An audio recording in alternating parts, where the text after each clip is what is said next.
welcome to the Courageous Self-Care Podcast. I'm your host, Christina Marlette. On this show, we get into self-care that goes deep. It is beyond those bubble baths, chocolate, and wine. I have nothing against those things, but self-care really can be transformational when you look at what's going on the inside. So that's where I like to start. Today on the show, we have a special guest, Jasmine Montoya. Jasmine, welcome. Hello, everybody. Thank you for having me. I'm so glad that you're here, Jasmine. And we're connecting Calgary to Carlsbad today. Yeah, that's true. Jasmine, I would love to hear a little bit about who you are and what you do. Sure. So my name's Jasmine Montoya. I would like to consider myself a life alchemist. I'm a certified transformational life coach as well as an energy healer. And so I work with women who are looking to break out of unhealthy cycles, break out of the societal norms of what is good for us when we should individually know what's good for us and to really find our authentic self. So I use energy healing with coaching to infuse that as far as just breaking the chains of who you think you're supposed to be and turn to become who you are. That's so important. And I find too with the work that I do, our work is very similar, that so many people base so much of their life on what other people think about them. Mm-hmm. And I can only recognize that because that's how I lived most of my life. But it's funny because people don't actually realize that until they develop an awareness around it. And then it's like, oh, I was doing that to please that person. And oh, I was doing that so they didn't think I was a lunatic. Interesting. Exactly. Yeah. And it, like you said, it's about their awareness, because even part of my life, I was like, no, I'm doing things my way. But subconsciously, I was still, hearing the patterns of my parents or of, our culture. And yeah, it took me a while to be like, oh, I'm not living my life the way I want to, Yes. Yeah, I totally agree. I love to get our guests to share their favorite current, because it can change, self-care practice. So what are you loving right now? I mean, for me, the past year, it's been energy healing. That has shifted my awareness, my mindset. And so I like to do that, practice it at least once a month, if not more, depending on kind of what's going on. I suffer from anxiety, so that's been tremendous with my anxiety and helping me to get a better grasp as to what the fear is and how I can, control it better. And are you doing that energy healing for yourself? Are you seeing someone else? What does that look like? I could do it for myself, but just like everybody else, you wouldn't want to practice it on yourself. It's a nice space to go and see somebody and then get their oils, aromatherapy. I add cupping to that as well. So it's a good detox of my body, of my mind, and I can't live without it. And sometimes I have to do it 2-3 times, depending on how my month is. Yes. Well, what I love about your self-care practice of energy healing, Jasmine, is that you're getting help. And like you said, we could do it for ourselves, but that's one of the biggest mistakes I think women tend to make with self-care is thinking because it's self-care, I have to do it all by myself. When actually it takes so much more courage to ask for help and to seek out partnerships and community. So I love that is a self-care practice for you. Yeah. That's one I recommend. That's one I do. It's moved mountains for me where your regular therapy, if you will, for me didn't work as well. I did that for 10 years and I still was kind of just on the surface as far as what really was going on with me. One session of energy healing and I was just kind of trying it out. It was kind of like, okay, this woman does cupping and energy healing. Yeah, I'll do the package. And I was blown away. And I was just like, oh my God, I need to learn this because this is such a powerful tool for radical transformation. Mm-hmm. Oh yeah, cupping is phenomenal. I just took my son last week for some cupping and it really does help with anxiety. Mm-hmm. Yeah. Yeah. And then you get the nice splotches all over wherever you had the cupping. I kind of like that. For me, it's just like, these are my battle wounds. Yeah. Okay, they're coming out. For sure. Yeah. I love that. Thank you for sharing that.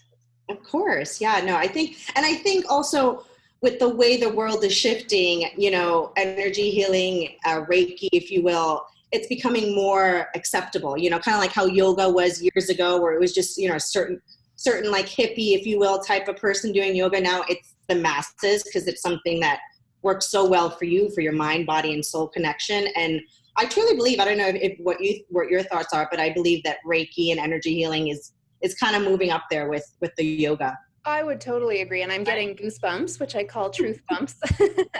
So yes, I totally agree. And when we take care of our bodies and we don't just use our minds to sort through stuff, it makes it so much more holistic, which is probably where that word comes from. But treating a human being as a whole and not just a brain accelerates healing. And I feel like it makes it permanent. Right. Exactly. You get to the roots of it. Exactly. Yeah. And so much is stored in the tissues of our bodies. And when we get through them, we'll get through to the tissues and the energy that's in between there. It just is, it can be so much more pleasant and fun and feel good rather than like 10 years of therapy. Yeah, that went nowhere. Right. Totally. Yeah. All right. So thank you for sharing that. I love it. And now let's move into the second portion, which is your story of courage. I'm very much looking forward to hearing that. Okay. So my story of courage started 4 years ago when I had my son. Now, I kind of thought, you know, I'm not going to lie, I thought, you know, okay, I'm good. I've fixed myself. I'm at, you know, 10 years in therapy. I'm in New York.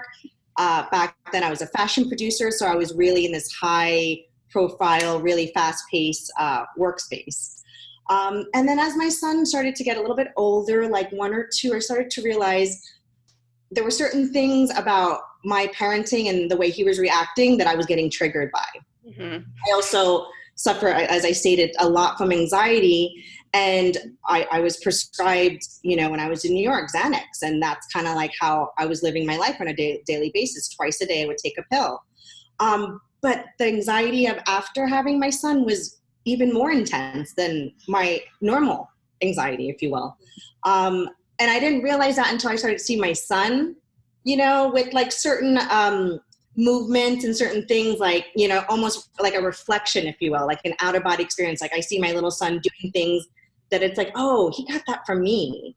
And so, like the observation of seeing him, you know, a little bit nervous, like around people and stuff like that, and just certain triggers that were happening, I realized like, oh no, I'm not even close to, I don't even think I began my healing, you know, like I think I used a topical prescription.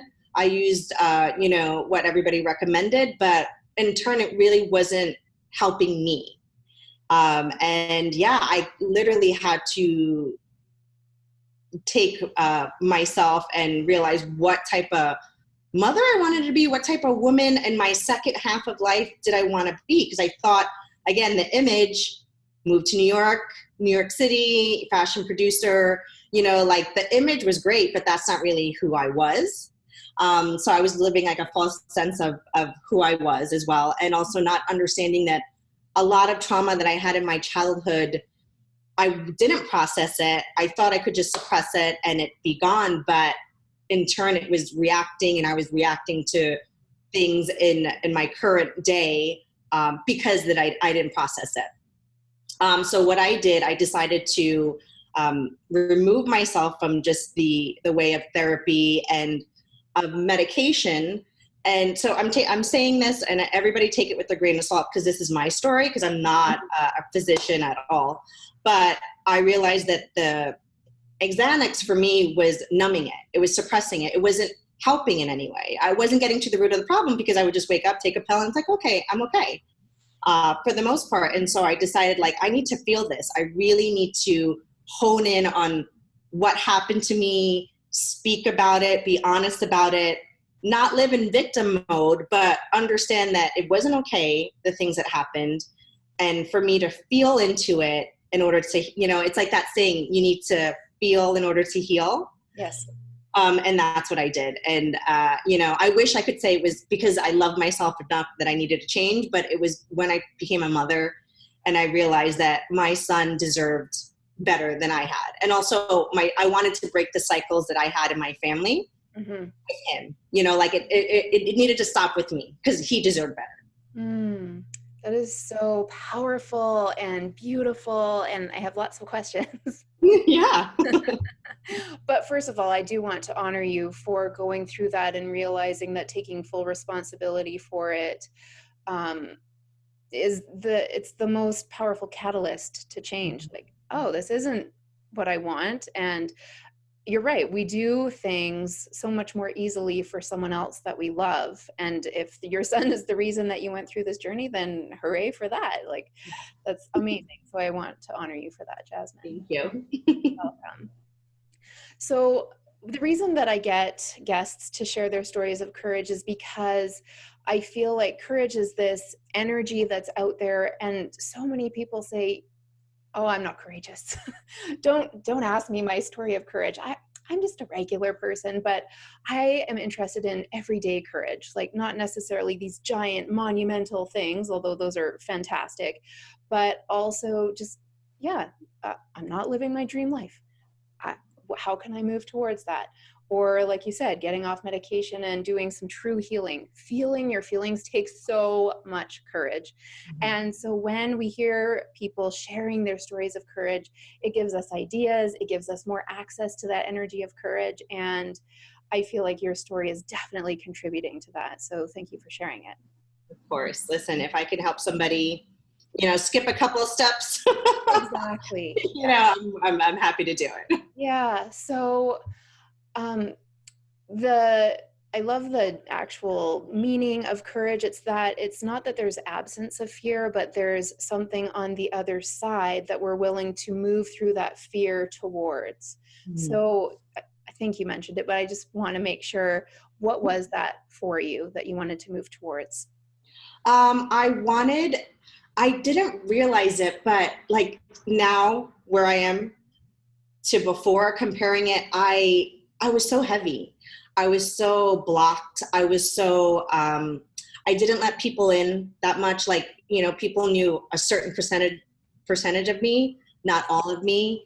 You know, I would never really speak of my anxiety. People didn't know I had anxiety. You know, after I became a coach and was, you know, starting to talk about my story, people from work would be like, I never knew you suffered from it. And it was a constant thing. Like, it was always there. And it's just like, why am I living in fear? You know, and then again, passing it on to my son. I want him to conquer the world, whatever that means and whatever that looks like for him. And if he's seeing, because I truly believe as a parent, like leading by example versus speaking, because speaking, I don't know, doesn't mean anything, right? Like, you can see when you have your kids, right? Like that you do something and then they mimic you. So I really wanted to lead by example, and I wanted him to know that it's also okay to feel these things, you know, anxiety, depression. People talk about it like it's taboo, like it's a mental illness. I guess in a way it is, but in another way, when you think of the world we live in, that's our body's way of reacting. And if we see that as more of the norm than not, then we can process it more, and it won't get to a stage where, you know, you would need medication, or, you know, it just gets so overwhelming. But because we're not able to talk about it and people are able to understand, you know, we kind of internalize it, which is just it's such a disservice for everyone. Yeah, I agree. And I can totally identify with what you said about wanting to keep things to yourself and keeping an image up. I used to be very much like that. And sometimes it shows up in different ways. Like today, I was telling you before we started the interview, I went to my son's school for a field trip and it didn't happen. It's not happening till next Thursday. I was supposed to chaperone and I thought it was today. And I really thought twice before sharing it with my friend who I'd gone out for breakfast with. So I thought, is this going to make me seem like some sort of crazy person? But no, it's just common. And so I did let her know, and she said, oh no, yeah, that happens, and it happens to lots of people. But it can be, and that's not even a serious thing. Like, that's not anxiety or depression, but there was part of me that wanted to keep it to myself because it was embarrassing. Yeah, exactly. So now I'm sharing it here.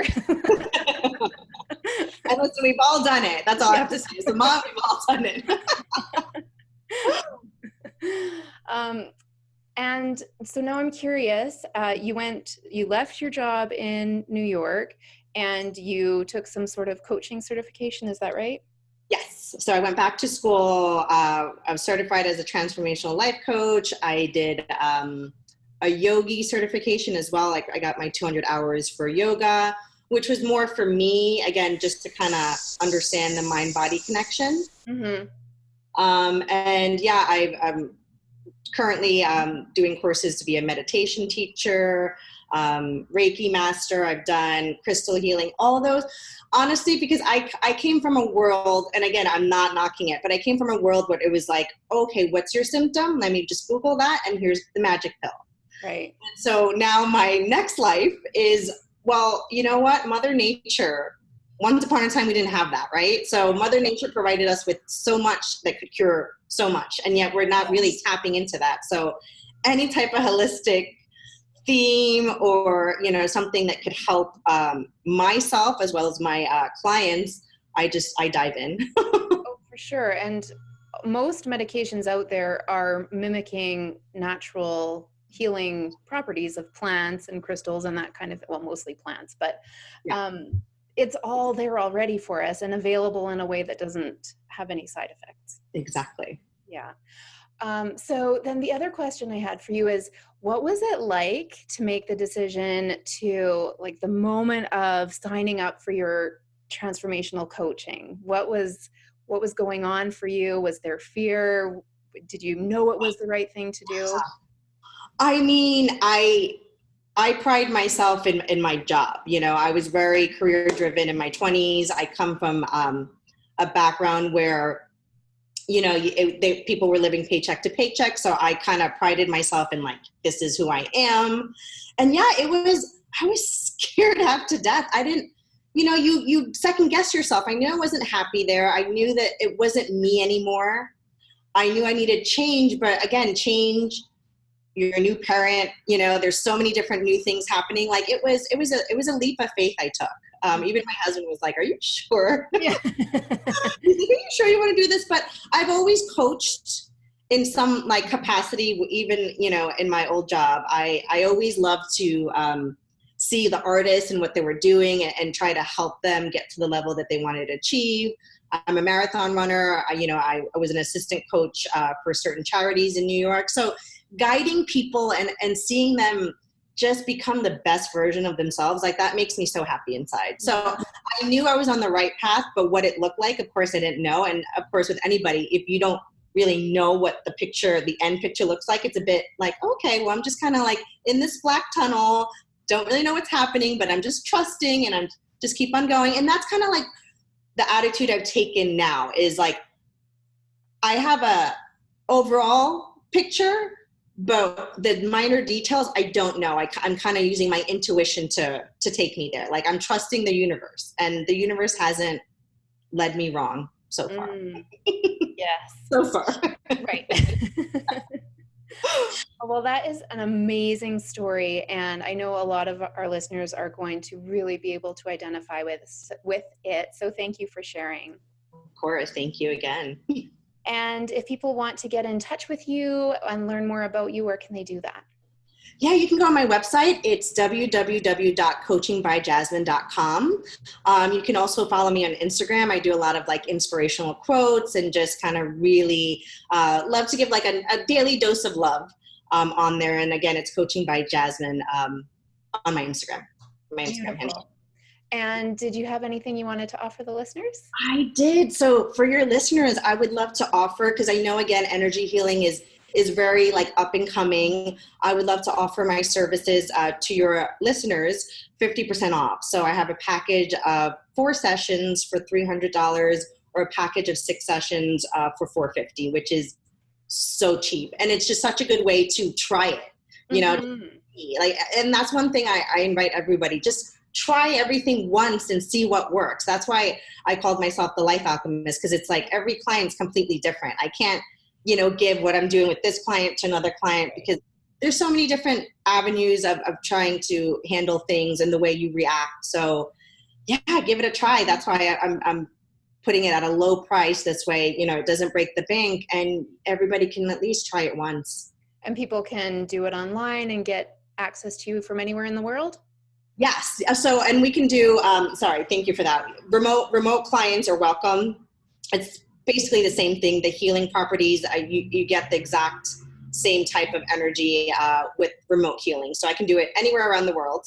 And all you have to do is just email me. You can go to my website, email me, and mention the podcast, and I will give you the discount, as well as just emailing me on jasmine@coachingbyjasmine.com. Mm-hmm. And again, mention the podcast. And yeah, I look forward to it. Oh, that's so generous. Thank you for taking care of our listeners. Of course.